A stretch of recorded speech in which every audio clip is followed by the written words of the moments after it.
Oi!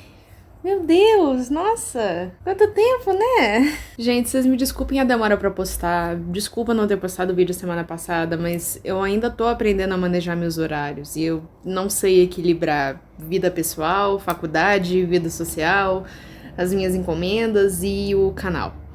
E fazer tudo isso ao mesmo tempo. Eu ainda tô aprendendo, então isso com certeza vai se repetir no futuro, infelizmente, até eu aprender. Então, pedir pra vocês terem um pouquinho só de paciência comigo. Eu tenho mais um pedido, que é eu gostaria de encarecidamente pedir pra que vocês se inscrevam no canal e deixem o like, porque isso ajuda muito, porque dá muito trabalho fazer isso tudo de uma vez. No último vídeo que eu postei, eu cobri o Analog Horror do Batman, que é criado pelo Ciutrix. E eu percebi uma coisa muito importante quando eu já tava quase terminando de fazer o vídeo, que eu deixei um capítulo inteiro de fora. E quando eu fui assistir a esse capítulo, eu vi que ali tinha pano pra manga, conectando o Analog Horror do morcego com os outros vídeos do Ciutrix que ele tinha postado no canal dele. Acho que uns 2 do Super-Homem, um do Flash e um do Aquaman. Apesar da série do Batman ser a mais desenvolvida até agora, dá pra ver que o Ciutrix está criando a sua própria versão da Liga da Justiça aos poucos. O meu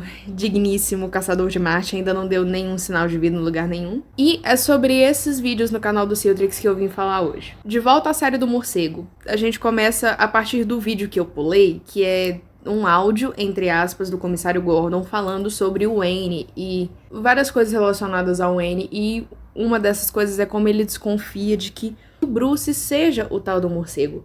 E não, eu não acho que seja o Gordon o responsável por vazar aquela carta ou o áudio do Bruce confessando ser o morcego naquele vídeo lá da verdade. Apesar de que não seria surpresa se no final tivesse sido ele mesmo. Mas o que importa é que, nesse relatório, o Gordon cita o escoteiro azul de Metrópolis e o velocista da cidade central. E fala sobre como hoje em dia estão aparecendo cada vez mais esses mascarados andando por aí que estão mais atrapalhando do que ajudando. E essa é a parte do vídeo que importa. É a primeira menção de que existem outros justiceiros meta-humanos que estão não exatamente cooperando com a lei como era pra ser. Eu tô gravando esse vídeo de tarde hoje dessa vez, são 4h45.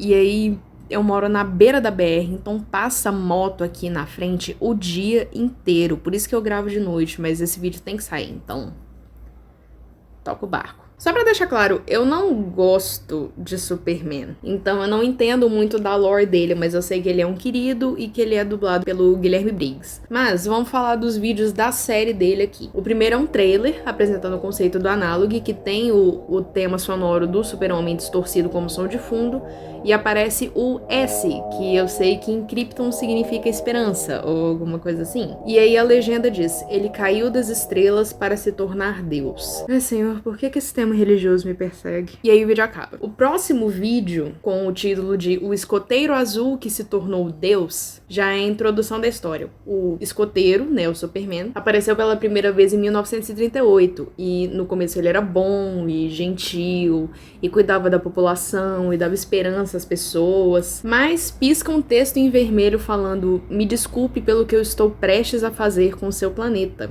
que deve ser o escoteiro falando isso. Volta a narração normal, dizendo que ele ajudou os Estados Unidos na Segunda Guerra, mas que em 1960, depois de 22 anos de serviço, ele desapareceu completamente, o que fez com que algumas pessoas passassem a vê-lo não só como um herói, mas sim como um messias. E uma seita religiosa, que se chamava de o Santuário do Salvador dos Céus, pregava que um dia ele voltaria para a Terra e levaria todos para o seu mundo, Krypton, no caso. É dito também que os seguidores dessa seita eram hostis com outras religiões e destruíam igrejas e templos e mesquitas, por isso que eu tô chamando de seita. Em dezembro de 1962, ele retorna, mas dessa vez ele tá diferente, e os seguidores do santuário não se pronunciaram depois de ele ter voltado, apesar de todo mundo achar que eles teriam sido bem vocais sobre o retorno. A maioria deles desapareceu, na verdade, e os poucos que sobraram se reorganizaram com um novo líder. Não sei o que isso significa, também não dá explicações. Desde que o escoteiro voltou, a criminalidade tá baixa, como já era de se esperar, mas ele não faz as coisas igual ele fazia antes. Só resolvia o problema e todo mundo fica bem no final. Não, agora ele sempre deixa um rastro de destruição por onde ele passa, e ele não é mais tão acessível igual ele era antes, tipo, não é uma pessoa pública mais. Ele só é visto sobrevoando a cidade quando tá atrás de alguém. E o narrador, que a gente descobre que é o Lex Luthor, diz que tava certo sobre o escoteiro o tempo todo, que ele tá aqui com um propósito maior do que ser apenas um super-herói. Ele veio pra se tornar Deus. E o Lex conseguiu tirar uma foto do rosto dele através do telescópio, e eu admito que eu não consigo enxergar nenhum rosto aqui,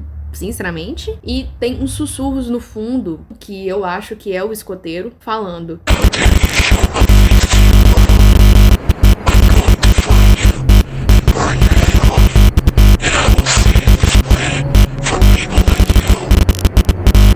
É difícil pra caralho de entender, então mais uma vez eu tive que ir aos comentários procurar ajuda. E aí o vídeo acaba e chega no final do vídeo, né, e começa a tocar Starman, do David Bowie.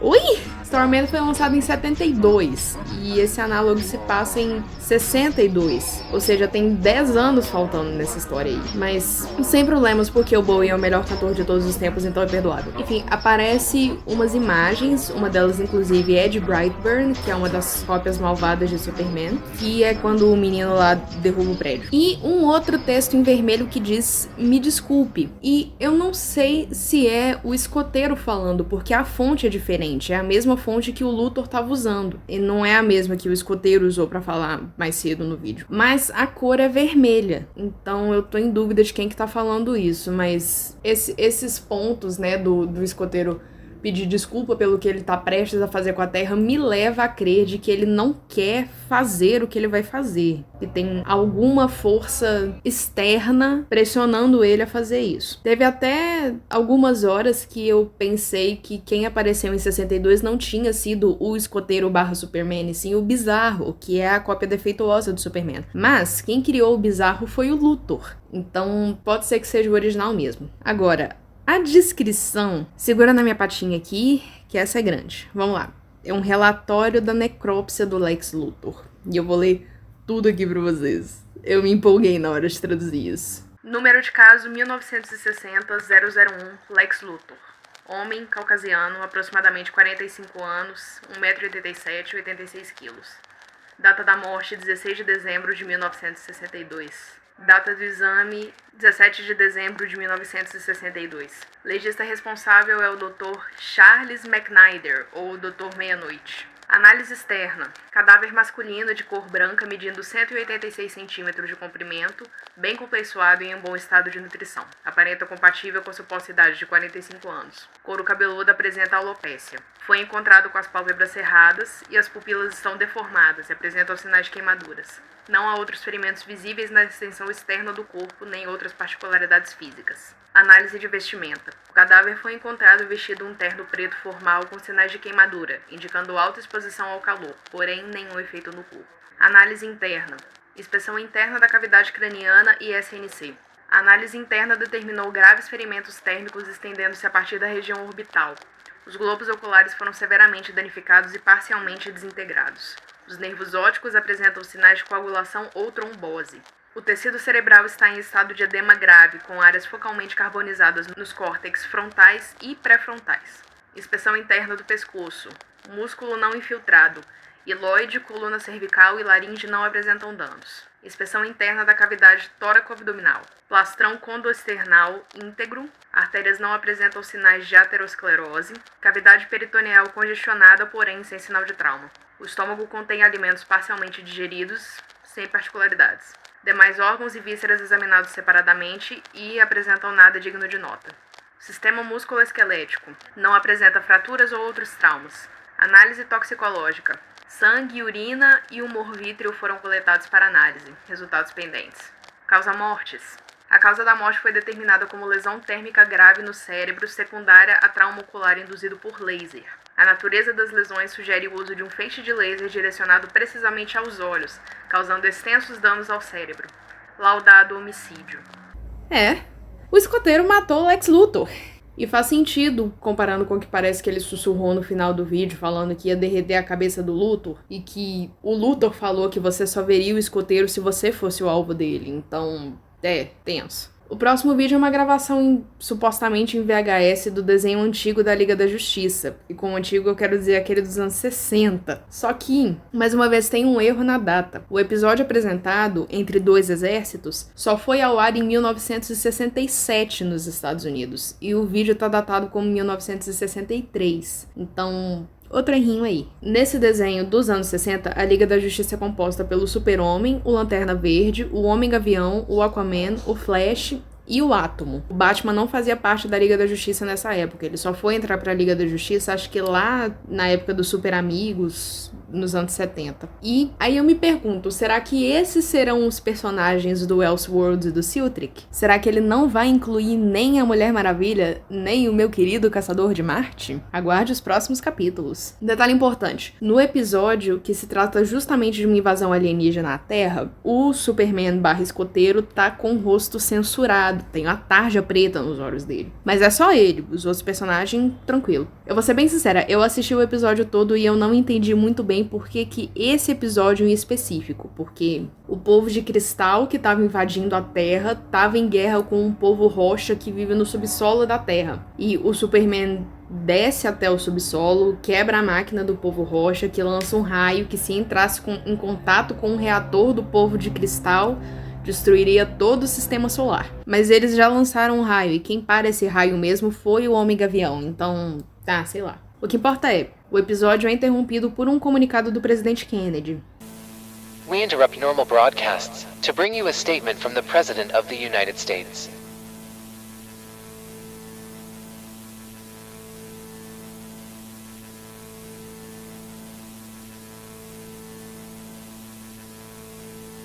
Good afternoon, America. This is a message written by President JFK. The masked and powerful individuals whom once sought to protect us have turned on us.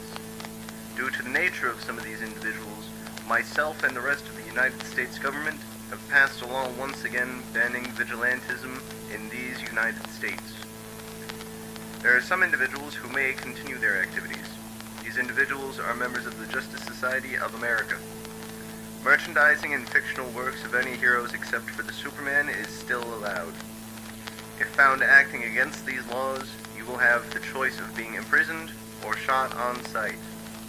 We understand that this might be disheartening, but you can trust your local police and the United States military to protect and serve us. We are the most technologically advanced nation in the world, and let us keep it that way.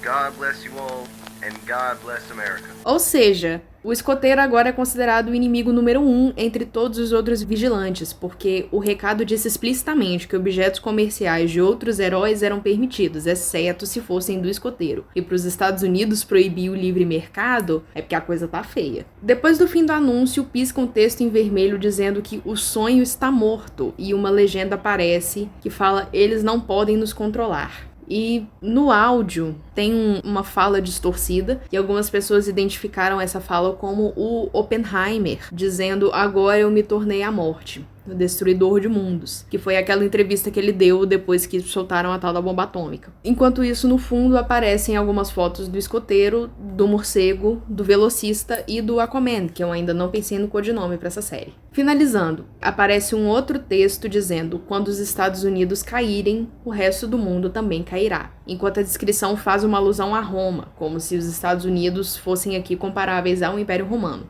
De certa forma é. E é nesse pé que tá a série do escoteiro por enquanto. O próximo vídeo é um teaser da Analog Horror do Flash, que, diferente dos outros, tem uma estética bem anos 80.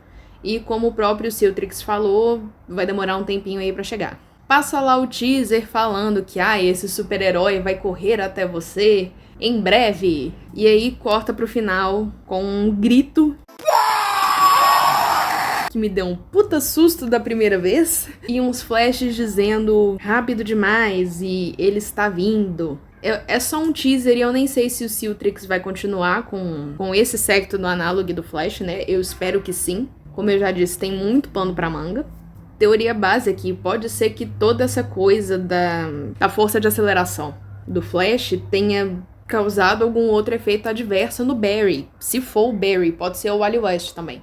Pode ter causado algum efeito adverso no Barry, quando a gente viu aquela imagem no vídeo do desenho, o velocista, codinome que eu dei pro Flash, tá cercado de raios, o que não é estranho pro personagem, mas nesse contexto dá uma aura diferente pra ele, com os olhos brilhando e cercado de estática. Talvez possa até ser um indicativo de que a força de aceleração tenha causado um efeito tipo o Morte Escarlate, que é a fusão do Batman com o Flash no Death Metal. Sei lá, tudo aponta pra esse Flash ter sofrido algum outro tipo de mutação que não seja só a super velocidade. E, finalmente, temos o Aquaman, ainda sem codinome aqui no canal. E deixem ideias de codinome pra ele aí nos comentários, gente. No trailer de conceito, é um recorte do filme A Criatura da Lagoa Negra, de 1954. Que é um dos filmes clássicos de monstro da Universal. Que se você não assistiu, assista, ele é bem legal. Depois que acaba esse trecho, tem uma narração que diz o seguinte. The following message is presented by the Federal Bureau of Superhuman Affairs. The ocean may look calming, but underneath lies the offspring of Cthulhu, the devil of the sea. It was once a man, now it's one with the ocean.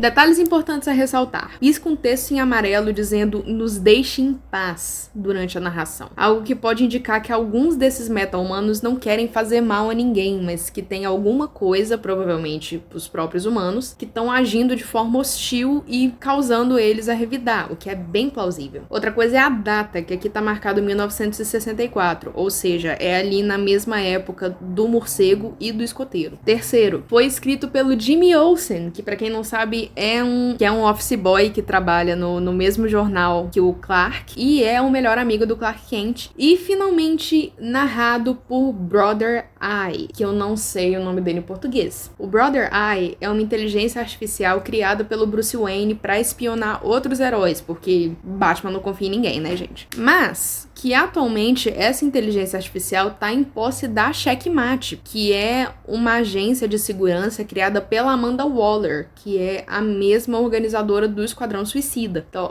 olha só o tanto de ligação que tem isso, gente, é um multiverso. Nesse universo, o Aquaman não é só um bosta que respira xixi de peixe, ele é um monstro comparado a Cthulhu, o que indica um poder e uma periculosidade imensa por parte desse bicho, que parece que só quer paz, tadinho. No fim das contas, essa é a nossa situação atual. O querido tá fazendo o Marvel Ruins dele e eu quero ver mais disso, porque tá muito bom. Tchau!